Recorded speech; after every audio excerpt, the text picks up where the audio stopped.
दोस्तों, मैं फराज मलिक।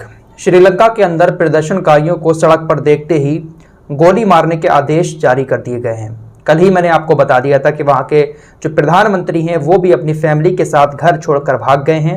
राजपक्षे इनका नाम है। राजपक्षे संग्रहालय को भी प्रदर्शनकारियों ने आग लगा दी और बहुत सारे नेताओं के घरों को भी आग लगा दी। नेता बचते हुए फिर रहे हैं प्रदर्शनकारियों से। बहुत ही ज्यादा खतरनाक तबाही का मंजर श्रीलंका के अंदर देखने को मिल रहा है।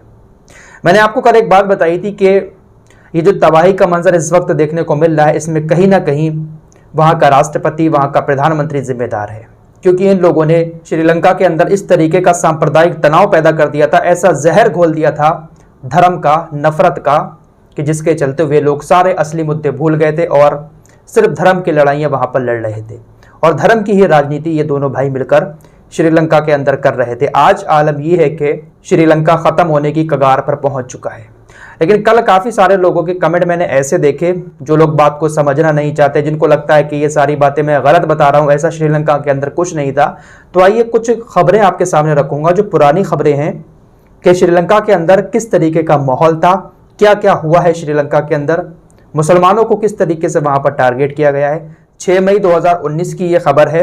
श्रीलंका में भड़का दंगा, मुसलमानों के घरों और प्रतिष्ठानों पर हमला।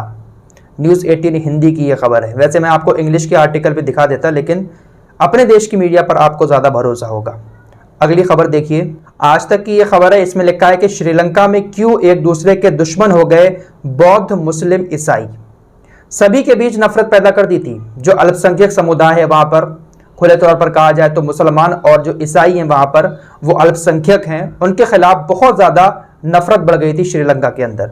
कुछ और रिपोर्टें आप लोगों को दिखाऊंगा ताकि आप लोगों को ये ना लगे कि मैं हवाई में कोई बात कर रहा था।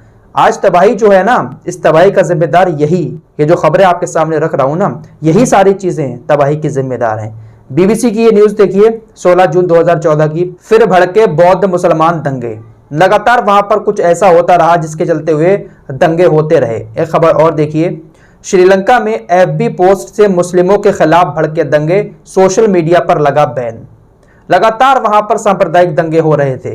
6 मार्च 2018 की BBC की एक और रिपोर्ट देखिए, मस्जिदों और मुसलमानों पर हमले के बाद श्रीलंका में आपातकाल लागू। दैनिक भास्कर की यह खबर आपकी स्क्रीन पर है।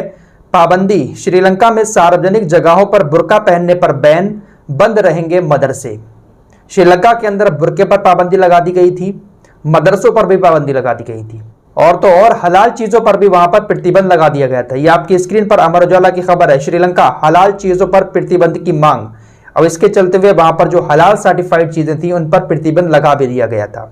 तो ये सारी चीजें श्रीलंका के अंदर हुई। अगर आप गूगल पर जाकर सर्च करेंगे तो आपको ऐसी सैकड़ों खबरें मिल जाएंगी जहां पर आपको साफ तौर से देखने को मिल जाएगा कि राजपक्षे के प्रधानमंत्री बनने के बाद श्रीलंका के अंदर कितनी ज्यादा धर्म की लड़ाइयां हुई हैं और कितनी ज्यादा नफरतें फैली हैं। इन्हीं सारी चीजों के चलते हुए लोग असली मुद्दों को छोड़कर सिर्फ और सिर्फ नफरत भरी राजनीति कर रहे थे प्रधानमंत्री के बहकावे में आकर। अब श्रीलंका के अंदर हालात इतने ज्यादा खराब हैं, श्रीलंका के अंदर तबाही मची हुई है, लेकिन अभी भी मुसलमानों पर आ रहा है। एक वीडियो आया जहां पर प्रधानमंत्री का जो भक्त है वो एक इलाके में कार से जाता है और वहां पर जाकर कहता है कि ये जो सब हो रहा है ना, इसके जिम्मेदार मुसलमान हैं। प्रधानमंत्री के जो और भक्त हैं उनके बीच जाकर वो इस तरह की बात कर रहा था, लेकिन उन भक्तों ने उसको लताड़ दिया। उन्होंने कहा कि हमने बहुत कर लिया, धर्म की राजनीति और धर्म की बातें बहुत ज्यादा कर ली, इसी के चलते हुए आज ही हाल है। उसको लताड़ दिया। अभी भी प्रधानमंत्री के भक्त वहां पर मुसलमानों को ही इन सारी चीजों का जिम्मेदार बता रहे हैं, लेकिन असली हकीकत यह है कि श्रीलंका का जो प्रधानमंत्री था उसने इस तरीके से वहां की जनता को सांप्रदायिक तनाव में, सांप्रदायिक नफरत में धकेल दिया कि सारे असली मुद्दे जनता भूल बैठी। और आज आलम यह है कि जनता इन नेताओं को दौड़ा दौड़ा कर पीट रही है। नेता छुपते हुए फिर रहे हैं।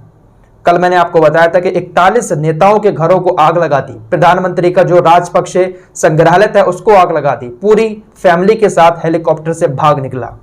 कहां जाकर छिपा है अभी इस बात की कोई पुख्ता जानकारी नहीं है। यह कहा जा रहा है कि जो नौसेना का बेस है वहां पर छिपा हुआ है, लेकिन उस बेस को भी प्रदर्शनकारियों ने घेर रखा है। फिलहाल प्रदर्शनकारियों को सड़क पर देखते ही गोली मारने के आदेश जारी कर दिए। श्रीलंका के अंदर इस वक्त जो तबाही है ना, सालों साल गुजर जाएंगे लेकिन श्रीलंका अपनी पटरी पर नहीं लौट पाएगा। और होगा क्या, लोग अपने बच्चों को भूखा मरते हुए देखेंगे। रोजगार ना मिलने की वजह से बेरोजगार आत्महत्या करते हुए नजर आएंगे। बुरा हाल हो जाएगा श्रीलंका का। बुरा हाल तो हो ही चुका है, लेकिन पटरी पर लौटने में अगर कोई मदद कर देता है दूसरे देश तो पटरी पर लौटने में सालों साल लग जाएंगे और तब तक श्रीलंका के हालात क्या होंगे कोई नहीं जान सकता। क्यों हुआ ये? सिर्फ और सिर्फ धर्म और नफरत की गंदी राजनीति के चलते हुए। फिलहाल इस रिपोर्ट में इतना ही।